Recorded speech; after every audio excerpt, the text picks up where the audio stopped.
So I would like to ask every panelist, because we have this great first panel with entitled Speculations on Aesthetics, and as the organizers are claiming, if architecture is in crisis, how would you speculate on aesthetics as a form of mediation for a crisis? What could this mean for architecture? You had all different approaches. The most common ground, I would say, is that you would situate architecture within a general framework like science, mathematics, and art, and visual art especially also. So how could we translate this to a discussion for architecture, a contemporary discussion on architecture? Any thoughts? I can start, like Robin was talking about it's an age of pessimism. Kind of oscillation between sort of optimistic tendencies, but they fall short not in their ambitions. Not knowing where we are. Yeah. I think architects, in my opinion, in my experience, is that they're by nature, as people who come with proposals to the world, they're by nature optimists. Otherwise, who would be architects? So I never see the situation as a kind of not knowing or pessimistic, because to come with a proposal you have to kind of know something or be suggestive. But generally speaking, I think I see the crisis, if we're talking about crisis in aesthetic or crisis in architecture, I think the crisis is with the kind of terminology. Perhaps the terminology reflects on crisis, because like everything is post, nothing has its own name. It's kind of post-digital, so why, and it's called mostly post-digital by the digital guys.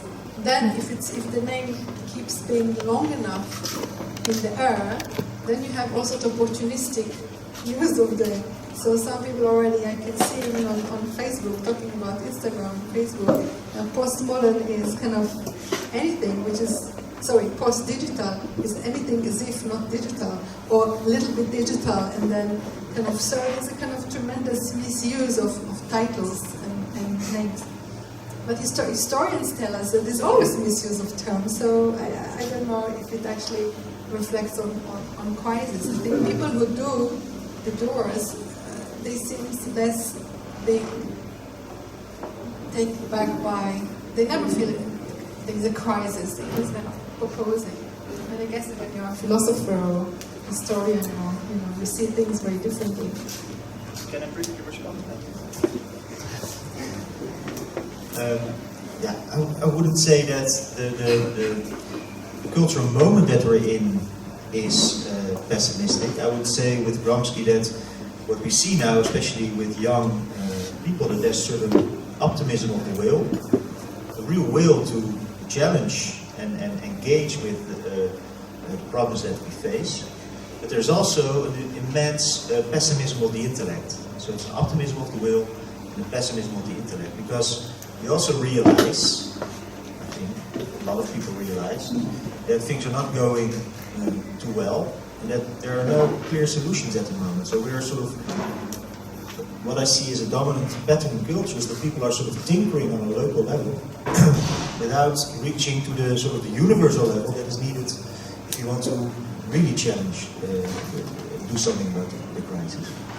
In terms of speculating about what architects should do or what it means, that's not something that I feel very comfortable with. I see myself as a cultural analyst, so just look what is being constructed and how that relates to the crisis. I made an attempt once a couple of years ago, very naive in its sort of ambitions, because I'm not an architectural historian or theorist at all, to sort of map along the axis of the crisis that we have, so the ecological crisis, the economic crisis, and sort of the architectural forms that we started to see emerging. And interestingly, the Elbows Philharmonie was also on there, because it also looks like some kind of giant eroding iceberg washed ashore, right?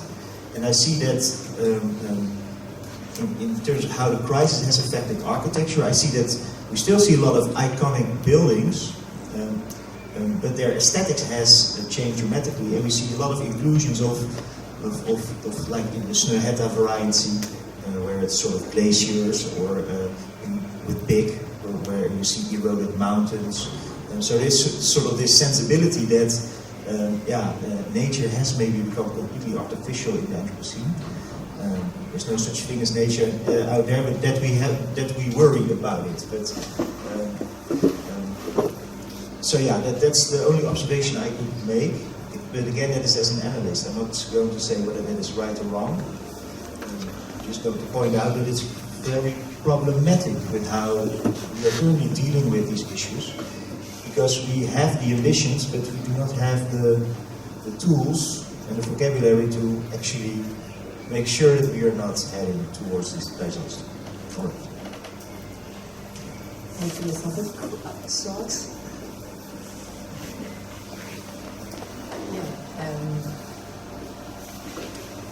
I'm not sure how to put it now. So on the one hand, of course, I agree. The very, very dominant awareness of a sense of crisis.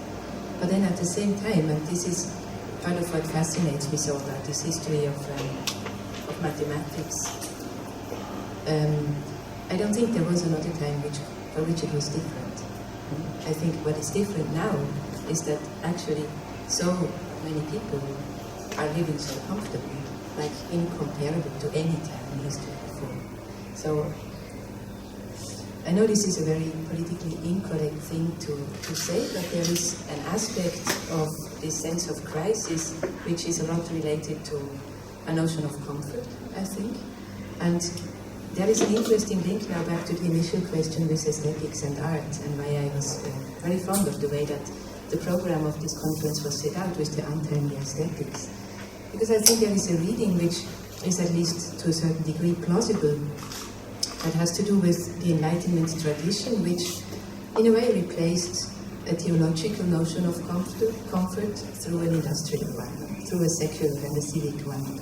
And at the same time, through this kind of profane idea of comfort, there arises a problem of sense. So does it make sense? What is the meaning behind it? It's initially meant not to be definite in this kind of meaning.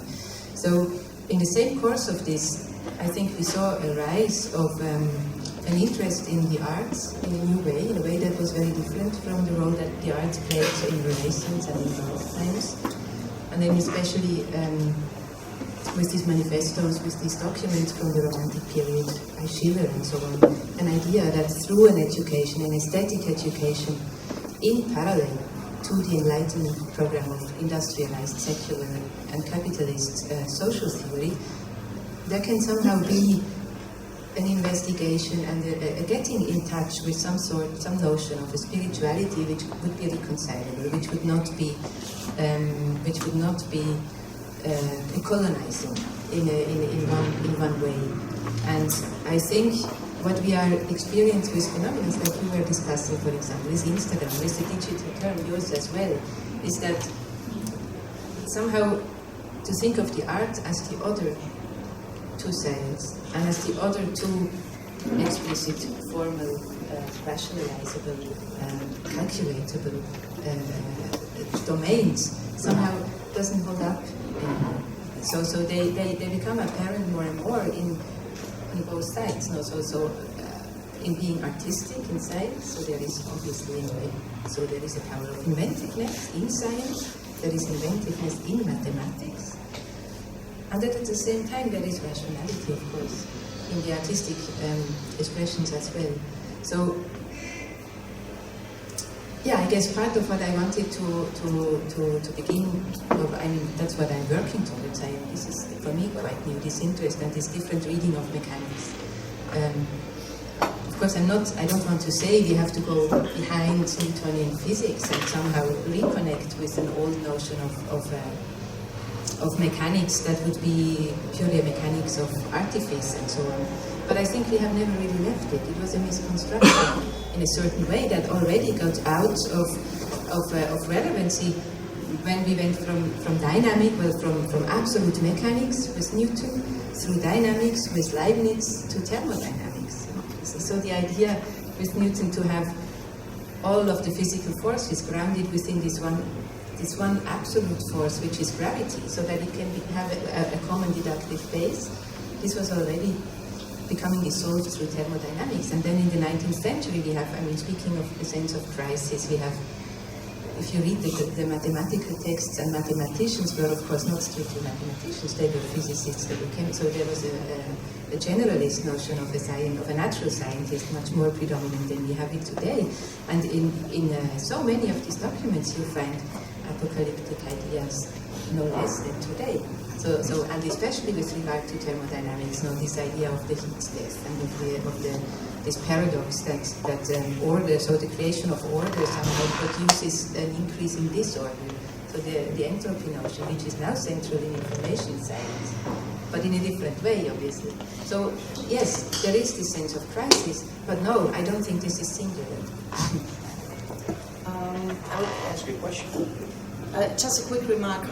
After your question, I would also like to invite the audience for a question or remark in regards to the single papers or also the general discussion. So, quick question. So you're working on the notion of the mechanic, and that is through sort of a speculative reading of the history of modernity. I have the feeling that happens now quite a lot in theory, not your specific research, but you also see, for example, with craftsmanship or the artisan. I have also the feeling that is radically new, or at least very contemporary thing to do. So what kind of relationship with, it's just purely the question that I just had, what kind of relationship to the past, to history, speaks from this sort of renewed interest in a speculative reading rather than a historical reading of the past? What does that state? Why is why you see this happening all around here? Do you start before? It's just maybe an anthropological question, I don't know, but can you speculate a bit about that? Why did this happen?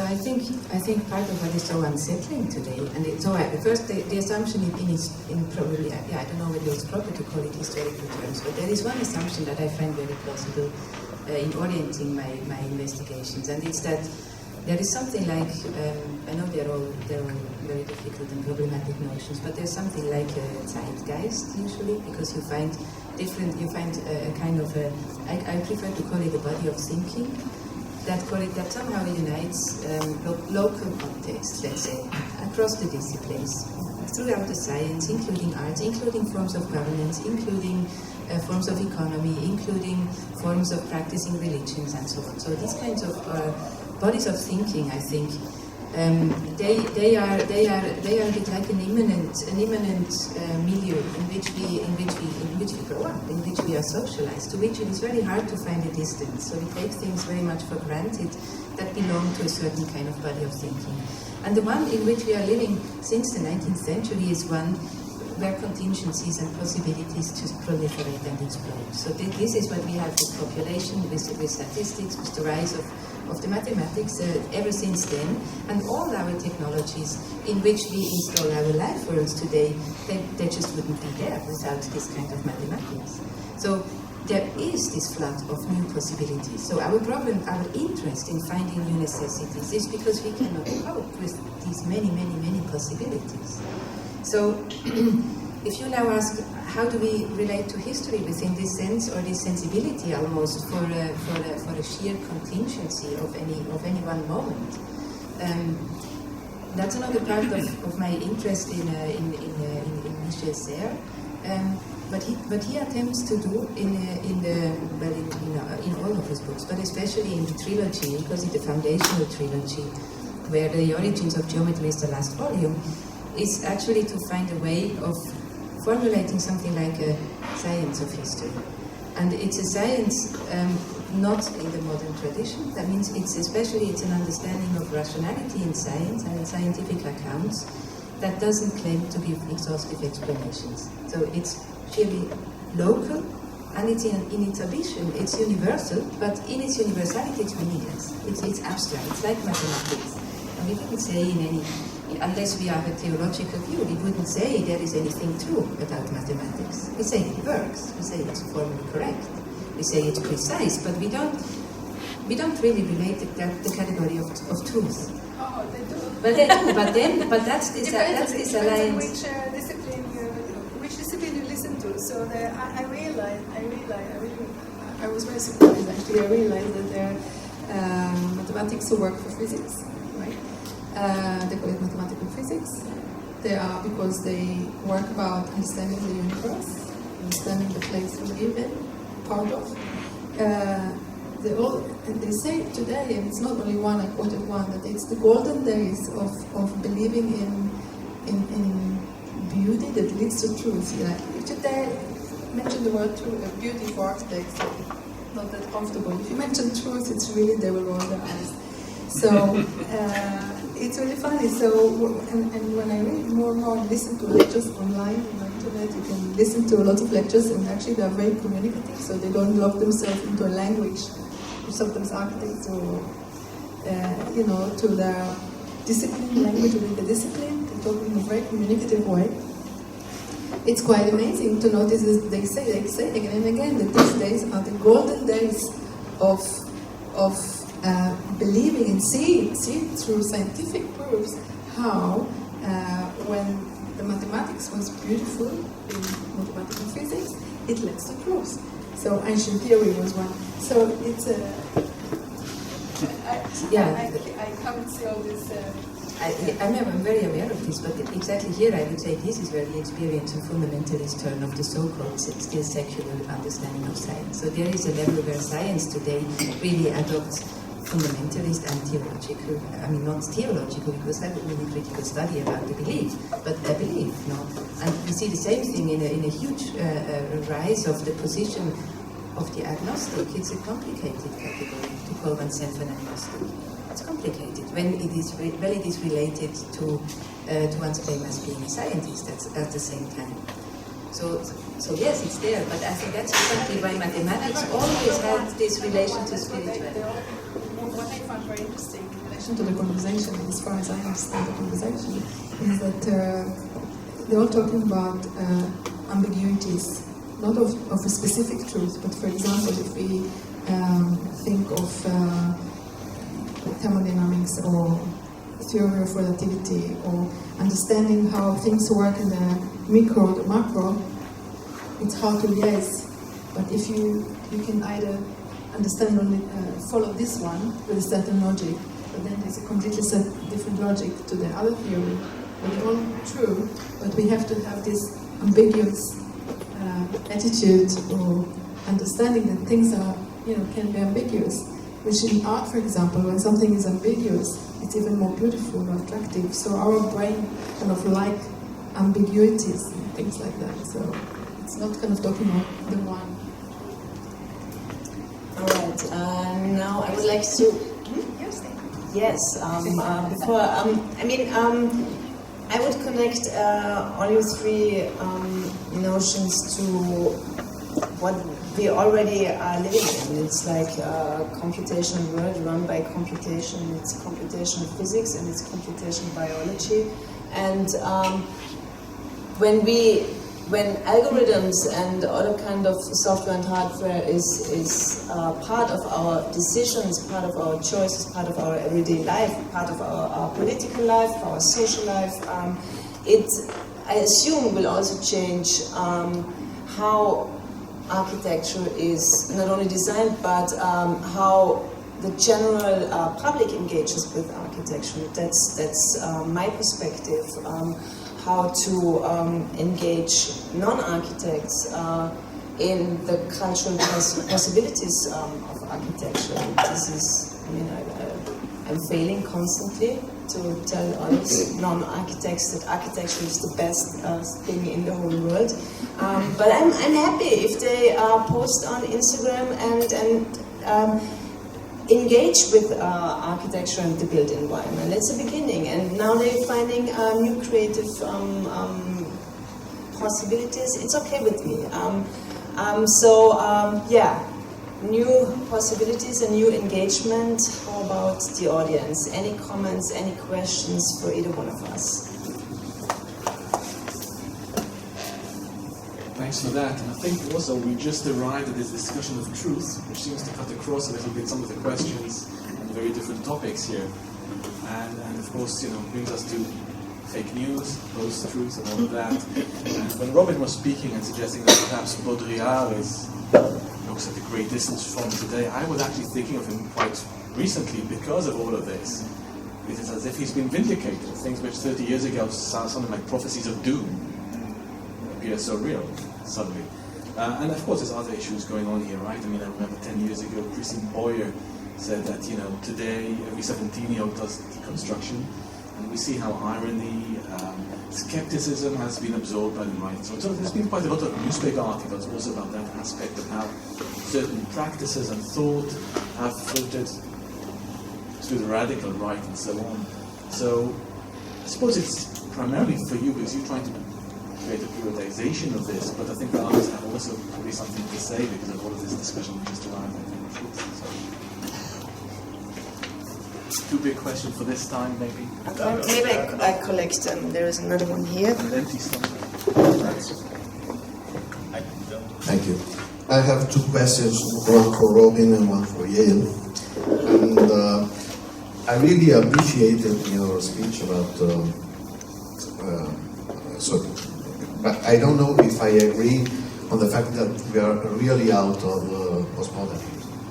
I mean, I would like to, but I'm not so sure that I can agree, because in what you described to me, there is so much that we define as postmodern. For example, the sense of nostalgia you finished with, and mostly the absence of projectuality, the sense of coming after something, the sense of coming post something, but of still not being something, of just which is to me is quintessential to the idea of post-modernism, to be post, but not to be something.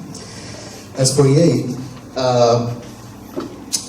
I'm sorry if I simplify what you said, but you said that beauty is neurobiologically based and scientifically demonstrable.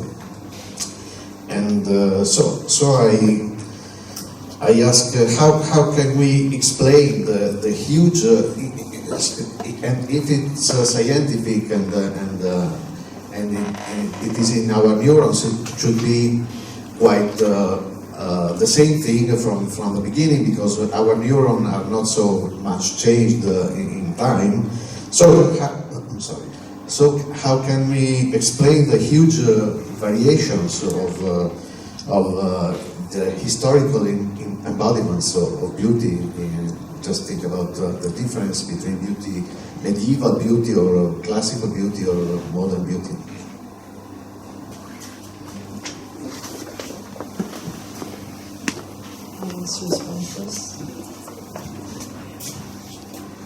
Beauty was always many. Beauty was never one thing. So, it's and the neurobiologists, they never define what beauty is. They try to understand when we experience beauty,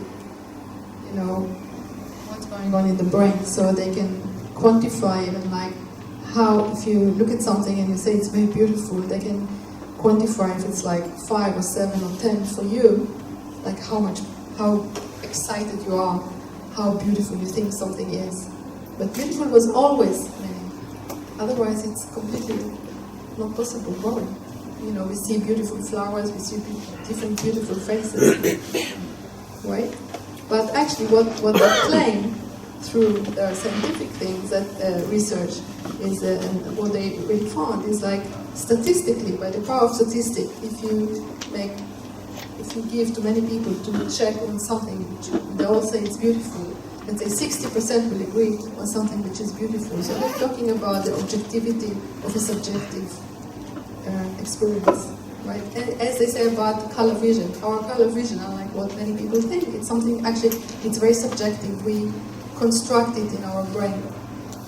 The brain has a kind of algorithm of ratio taking all the time.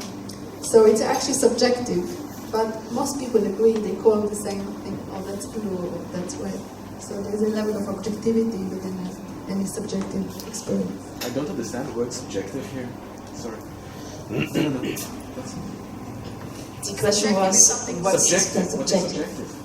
Subjective, what I mean by subjective is something that we construct in our brain personally, in my Is it brain. free from cultural and social influences? Is it a physical thing that it's about our own physical ability to identify something? It's much bigger, the conversation is much bigger than that because even with there are cultural differences. But, for example, in the mathematical beauty, there is no cultural differences or anything. You know, you can be a mathematician from India or, of course, America. You know, it's universal.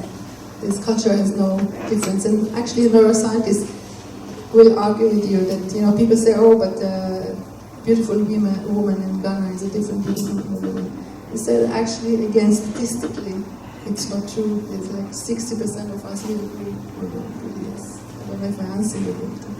It's a big one. Just in regards of time, yeah, I can come back to you. Are there any more questions or comments? Okay, Mike, for you and then. Yes, thanks. Meta means in Greek post, basically, right? For me, you should situate it historically beyond postmodernism, but it also means, etymologically, with, right? So for me, it's a structural feeling that sort of incorporates and works with all kinds of older structures of feeling.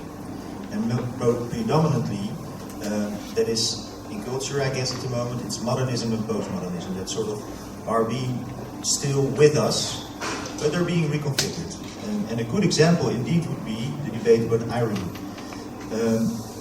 Indeed, you could say that the right has sort of adopted irony, but I think as a whole, the culture as a whole, irony is sort of the default mode of Western culture. But the big difference between the irony of the right now, or also how irony is being used in literature, for example, is that it is incorporated, but then turned towards something that you seriously engage with. So what the right is doing is not the irony of the postmodernist who is sort of taking a step back, not engaging with the topic because he doesn't care. It's sort of an irony of irony.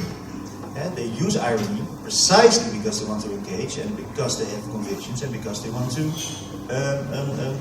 attack and have sort of an ideological framework from which they want to speak. So it's a sort of post-irony. And in literature you see that in the incorporation of irony as a sort of stylistic device, but always turned towards something else. It's called a new sincerity in literature. But I prefer the term post-irony. And you see that mostly, for example, in metafiction.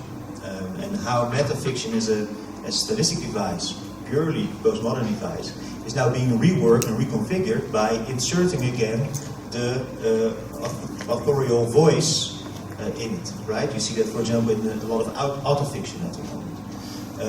So, yes, of course, there's no possibility of a radical break, we forget everything that has been produced. That's impossible. It stays with us.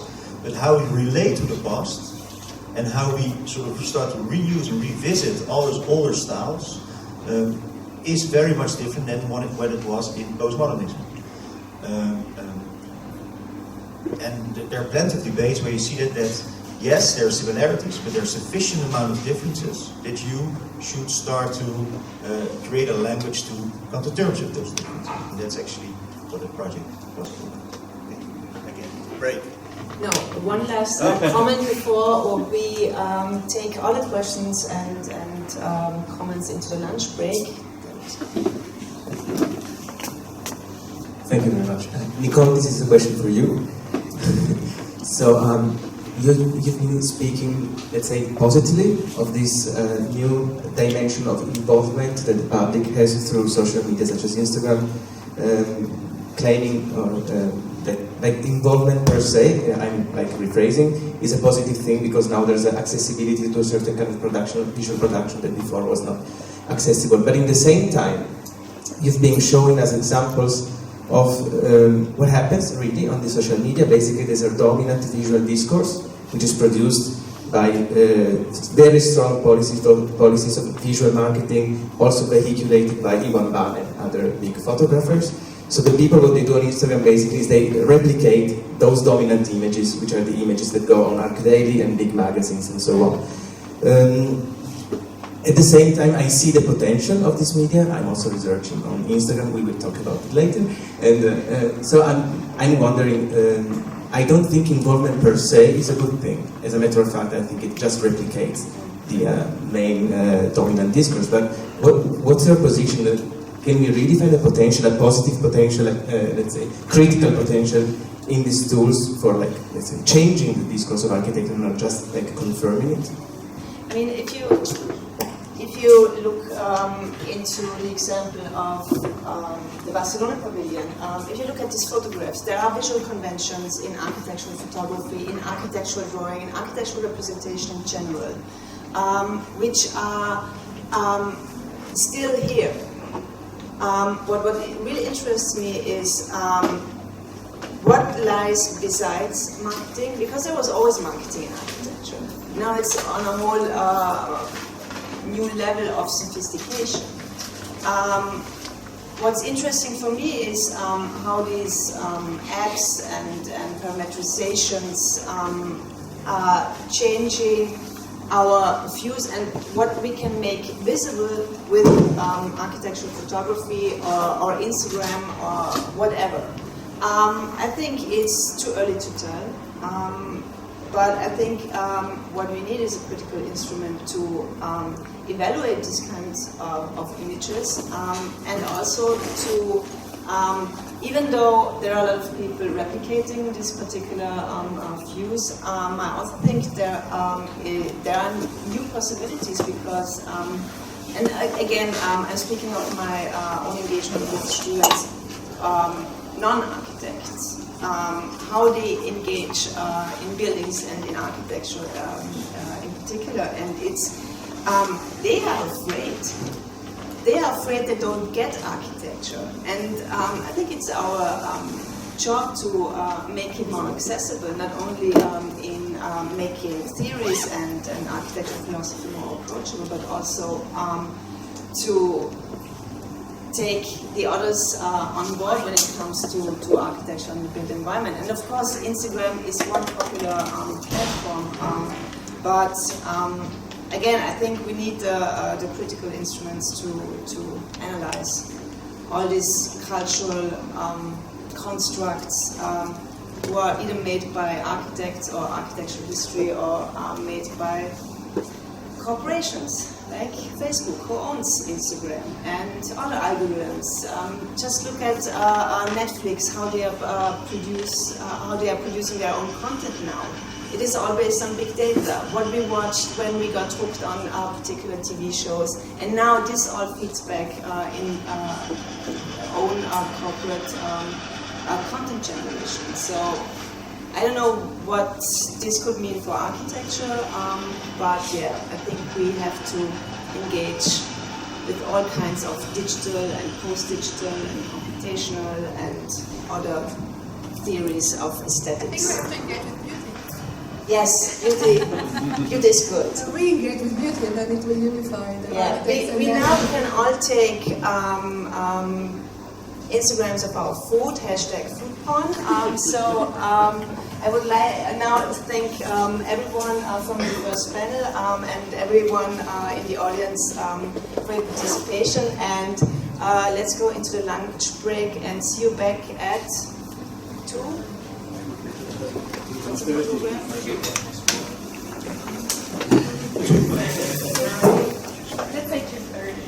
2:30. Okay, enough time for lunch. And